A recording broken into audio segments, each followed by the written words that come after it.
Students, આજના લેક્ચરમાં આપણે જોઈએ છે રીઝનિંગ. હવે રીઝનિંગમાં આપણે લાસ્ટ કોન્સ્ટેબલની ભરતી પ્રમાણે જોઈએ તો ટોટલ 30 માર્કનું રીઝનિંગ પૂછાઈ ગયું, અને એમાંથી 8 માર્કનું જે ચેપ્ટર વધારે પૂછાણું છે એ છે કોડિંગ અને ડીકોડિંગ. ગુજરાતીમાં કહીએ તો સંજ્ઞા અને તેનો ઉકેલ. હવે દોસ્તો, ઇંગ્લિશમાં એક શબ્દ છે કોડ, ઓકે, અથવા બીજો એક શબ્દ જોઈએ તો એ છે એન્ક્રિપ્ટ.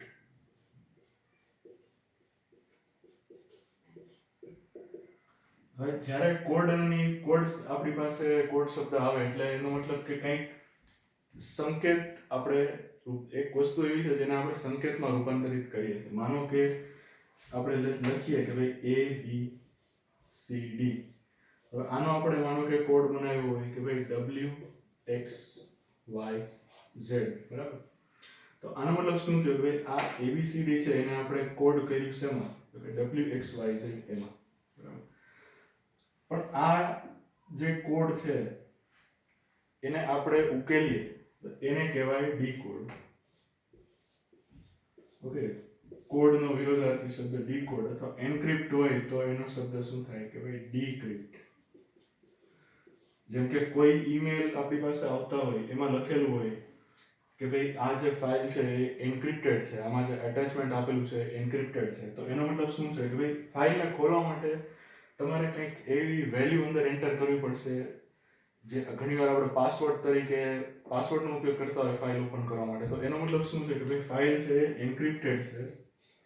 હવે ફાઇલ તમારે ડિક્રિપ્ટ કરવી હોય, ખોલવી હોય, તો એના વચ્ચે એક મીડિયમ આવશે, એને આપણે કહીએ છીએ પાસવર્ડ, બરાબર. આપણી ભાષામાં કહીએ તો કે ભાઈ આ જે પાસવર્ડ છે એ શું છે? કોડ છે, બરાબર. હવે આ કોડને તમે કઈ રીતે ઓળખો છો એને કહીએ છીએ ડીકોડ અથવા ડીકોડિંગ. ઓકે, તમને ABCD આપેલું છે તો તમે એનો મતલબ કે ભાઈ WXYZ છે ત્યાં સુધી તમે કેવી રીતે પહોંચશો? તો તમારે એના માટે ડીકોડ કરવું પડશે, એટલે ઉકેલ લઈ આવવો પડશે તમારે કે ભાઈ ABCD માંથી WXYZ કઈ રીતે થયું, બરાબર. આ જે આખી પ્રોસેસ છે એને આપણે કહીએ છીએ કોડિંગ અને ડીકોડિંગ. કે ભાઈ સંકેત આપણને એક આપેલો છે, એ સંકેતમાંથી તમારે વેલ્યુ સુધી તમે કઈ રીતે પહોંચ્યા, બરાબર. સંજ્ઞા અને તેનો ઉકેલ. જેમ કે ઉદાહરણ તરીકે આપણે એક કોન્સ્ટેબલનો જે એક્ઝામ્પલ છે કે ભાઈ A ને Z તરીકે લખાય, B ને Y તરીકે લખાય, તો C ને કેવી રીતે લખશું?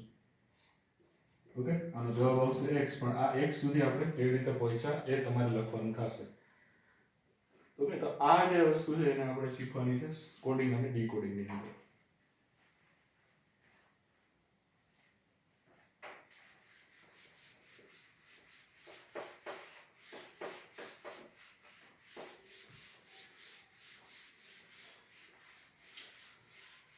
આ જે આખું ચેપ્ટર છે એની અંદર મેઇન છે આપણી ABCD ની વધારે વેલ્યુ છે. A to Z જે આલ્ફાબેટ છે એનું વધારે મહત્વ છે. તો સૌથી પહેલા પેન પેપર લઈને ABCD લખશું.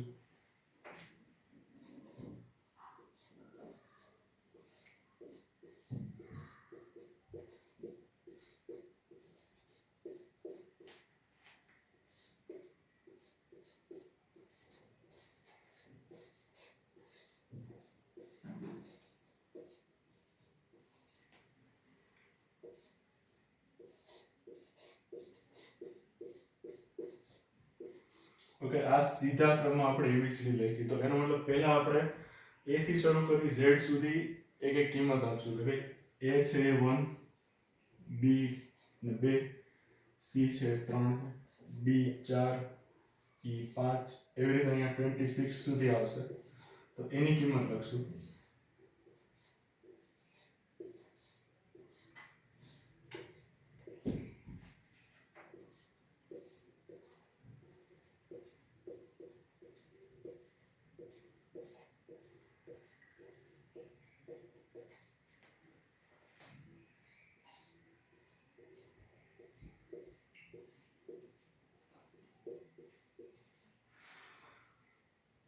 આમાં આપણે 5 નો ગેપ કરીને યાદ રાખવું હોય તો એ રીતે બી કરી શકીએ કે ભાઈ ઈ છે 5 ઉપર આવશે તો સેમ એવી રીતે 10 15 20 અને 25 તો આ ઈ આવી ગયો 10 ઉપર આવશે જે ઓકે 15 ઉપર આવશે ઓ 20 ઉપર આવશે ટી અને 25 ઉપર આવશે વાય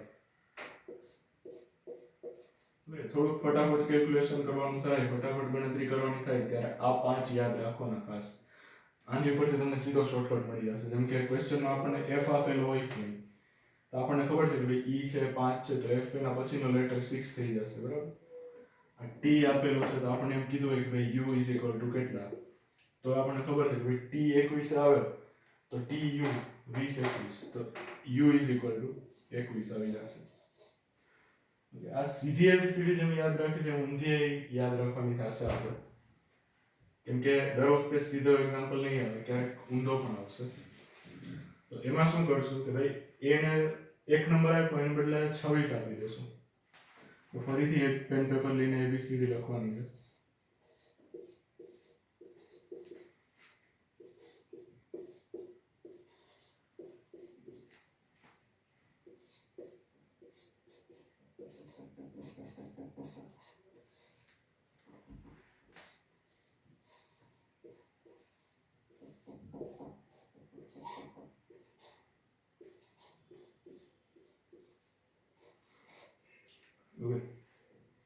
ઊંધેથી સ્ટાર્ટ કરવાનું છે એ છે 26 બી છે 25 સી છે 24 ડી છે 23 ઈ છે 22 21 એવી રીતે અહીંયા ઝેડ છે ને આપણી પાસે એક આવવું જોઈએ બરાબર ઊંધેથી સ્ટાર્ટ કરીએ આપણે તો અહીંયા 20 19 18 17 16 15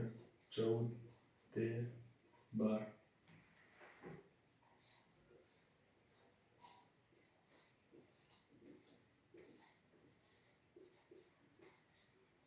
2 અને 1 સીધી અને ઊંધી એબીસીડી ખાસ યાદ રાખવાની છે આપણે ઓકે આને વેલ્યુ સાથે યાદ રાખશું અને એક વેલ્યુ વગર પણ આગળ એક લખાવું છું એ પણ યાદ રાખશું આપણે બરાબર અહીંયા z છે એના ઇઝ ઇક્વલ ટુ 1 કિંમત છે અને અહીંયા એના ઇઝ ઇક્વલ ટુ 1 છે તો આ ખાસ આપણે યાદ રાખવાનું રહેશે હજી એક કન્ફિગરેશન છે એબીસીડી નું એ આપણે યાદ રાખવાનું છે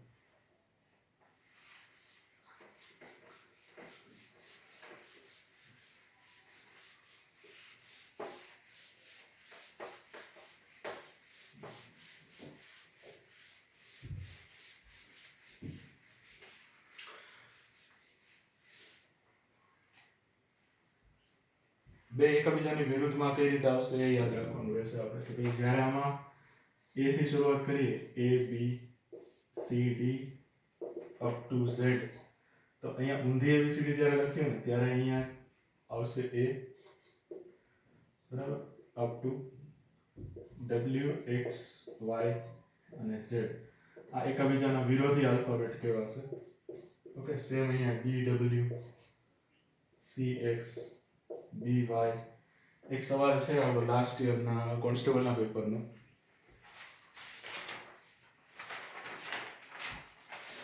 એમાં એમ આપેલું છે કે જો a is equal to z b is equal to y તો d ઇઝ ઇક્વલ ટુ કેટલા ઓકે ઓપ્શન જોયા વગર એ ખબર પડે કે ભાઈ આ a અને z છે એકબીજાના વિરોધી આ પહેલો છે આ છેલ્લો આલ્ફાબેટ છે b અને y છે એકબીજાના વિરોધી આવશે છેલ્લેથી બીજો છે આ સોરી આ પહેલેથી બીજો છે ને આ છેલ્લેથી બીજો આલ્ફાબેટ છે તો સેમ d છે તો અહીંયા શું આવશે હવે આનો સ્ટાર્ટિંગમાં ક્રમ 4 નંબરનો થાય તો અહીંયા શું કરશું કે છેલ્લેથી 4 નંબરનો આપણે આલ્ફાબેટ છે એ તમારો જવાબ આવશે તો અહીંયા જવાબ આવશે w ઓકે આ એક ખાસ તમારે આ ત્રણ એબીસીડી માં ત્રણ કન્ફિગરેશન તમારે યાદ રાખવાના છે એક a to z માં 1 થી 26 સેકન્ડ માં z થી a માં 1 થી 26 ઓકે આ પહેલી કન્ફિગરેશન થઈ ગોઠવણી થઈ આ બીજી ગોઠવણી થઈ અને આ ત્રીજી ગોઠવણી એ કે ભાઈ a થી ઝેડ અને ઝેડ થી એ. તો આમાં કોઈ આંકડા નહીં આવે, આમાં તમારે એકાબીજાના વિરોધી આલ્ફાબેટ યાદ રાખવાના થાય. બરાબર, આ A થી Z છે એવી રીતે અહીંયા લખેલું છે એ રીતે. બરાબર, આ ત્રણ ગોઠવણી આપણા માટે ખૂબ મહત્વની છે જો આપણે કોઈ પણ એક્ઝામ્પલ સોલ્વ કરવાનું થાય ત્યારે.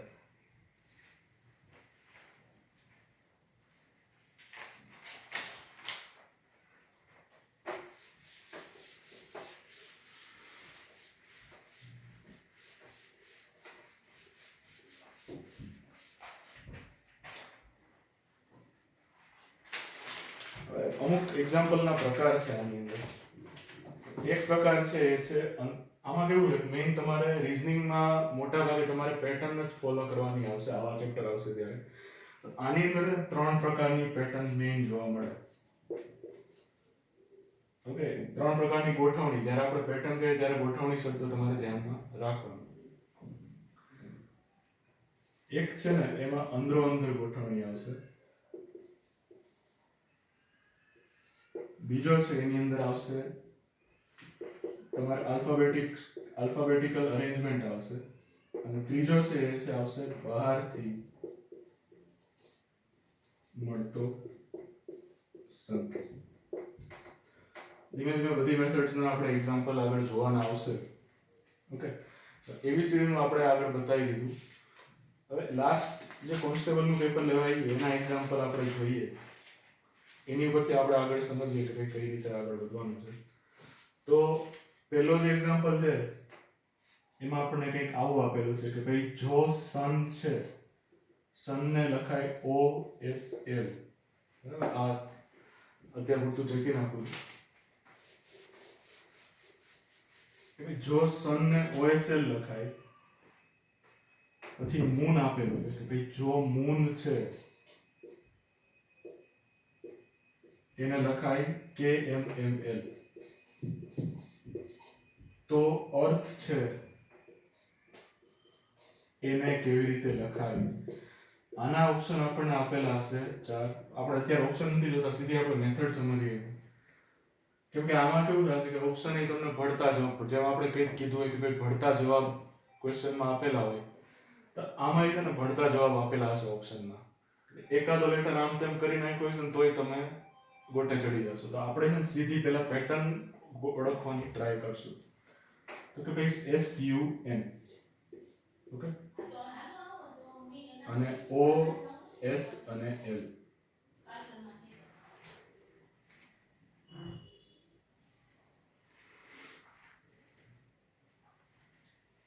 ઓકે, અને મૂન આપેલું છે MOON, અને ઓપ્શનમાં આપ્યું છે KMML. આવો ડબલ આપેલો હોય ને ત્યારે આને જ પકડી લેવાનું પહેલા કે ભાઈ M માંથી O જ ઉપર જવું હોય તો કઈ રીતે જવાય? ABCDEFGHIJKLMN અને O. બરાબર, તો M ઉપરથી O ઉપર જવા માટે વચ્ચે કેટલા આલ્ફાબેટ આવે? તો કે એક આવે. ઓકે, આમ આપણે બે સ્ટેપ ગણીએ એટલે બે ગણશું એટલે વધારે તમારે ગૂંચવાડો ના થાય. M, N અને O અહીંયા બે સ્ટેપ લાગ્યા. ઓકે, હવે અહીંયા K આપેલો છે તો KLM. બરાબર, તો સેમ અહીંયા તમને બે સ્ટેપ આવી જશે અને અહીંયા એવું થશે. બરાબર, HIJKLM અને N. તો અહીંયા એવું કંઈક હોઈ શકે. તો પહેલા O આવે કે S આવે? તો પહેલા O આવે ABCD માં, તો OPQRS. બરાબર,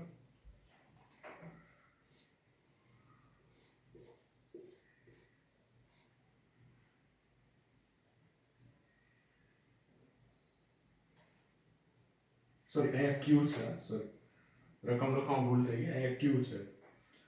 તો કે ભાઈ QRS એટલે અહીંયા બે આવશે, અહીંયા ST અને U તો અહીંયા બે આવશે, ને અહીંયા તો L હતો તો જે રીતે એની ઉપર પહોંચ્યા તો એવી રીતે સેમ અહીંયા બે સ્ટેપની વાર્તા છે.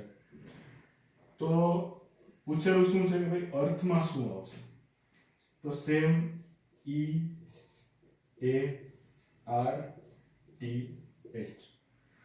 તો આમાં તો સમજાય છે. બરાબર, અહીંયા A છે, આ તો રિવર્સમાં જવું પડશે.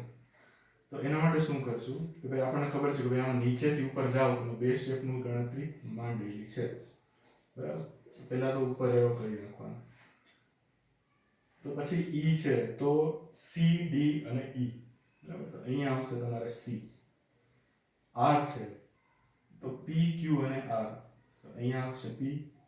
ટી છે તો O P Q R S T, તો અહીંયા આવશે આર, કેમ કે અહીંયા બે સ્ટેપ લેશો તો આવી જશે ટી, બરાબર. R S T.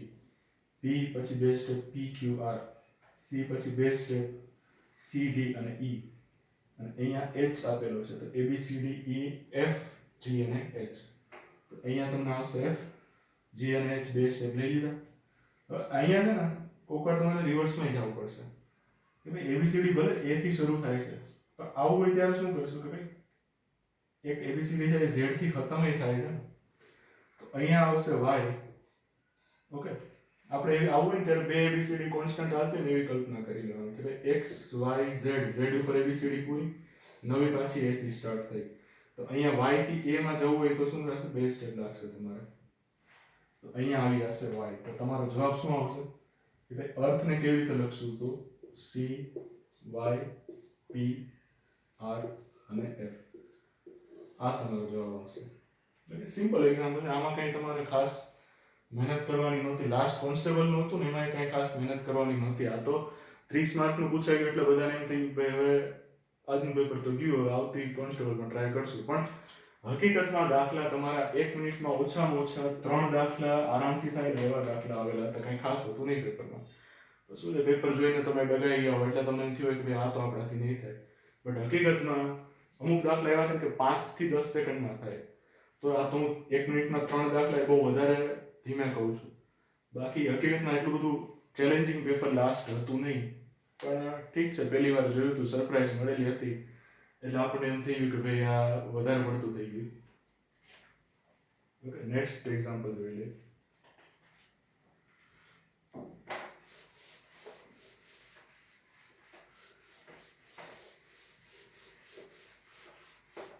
એક આગળ જોઈ લીધો છે, વિરોધી આલ્ફાબેટનો દાખલો હતો, એ ફરીથી નથી આપણે લેતા. ચલો, એ નું ઝેડ લખેલો હતું, બી નો વાય લખેલો હતો એ.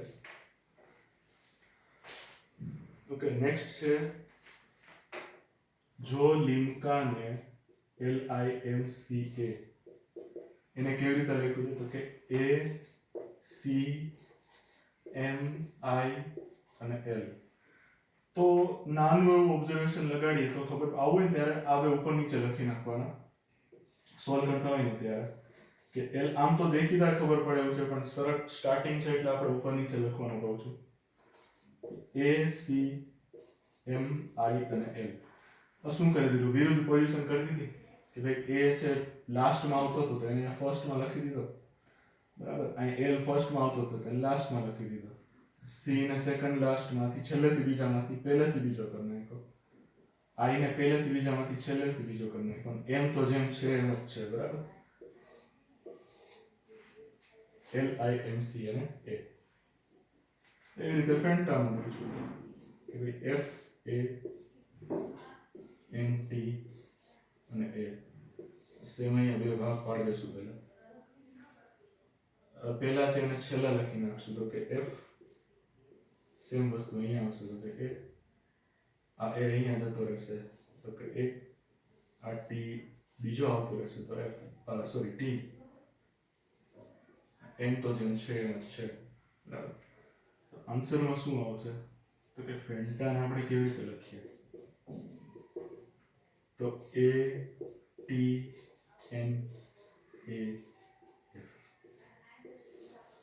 ઓકે, વિરોધી ગોઠવણી કહી શકાય કે જેમ હતું એના કરતા ફ્લિપ કરી દીધું, બરાબર. આ A અહીંયા હતો તો એને આપણે ફ્લિપ કરીને અહીંયા લઈ ગયા, એમાં લઈ ગયા. લાસ્ટ હતો એને ફર્સ્ટ મૂકી દીધો, વચ્ચેનો લેટર છે જેનો છે એનું જ.